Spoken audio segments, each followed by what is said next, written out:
So in a couple of my last videos, I used the term toyetic, and some people wanted to know what that means. So a toyetic series is primarily a series that is concerned with merchandising its property.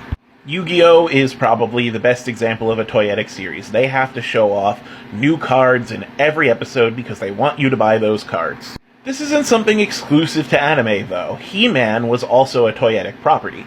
They showed off new characters in nearly every episode because they wanted you to buy those action figures. Way back in the day, Teenage Mutant Ninja Turtles was also a toyetic property. It wanted to both sell you comics and sell you action figures. Of course, nowadays it's less toyetic, but, certain series can shift in and out.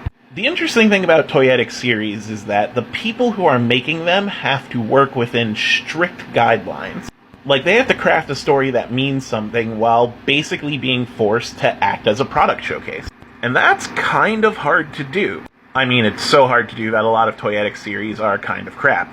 In fact, if they skew young enough, some toyetic series just don't even attempt to have a plot. But the ones that take it seriously craft really interesting and heartfelt narratives from what is essentially an advertisement. And that takes a lot of skill. In fact, look at the new Masters of the Universe Revelations.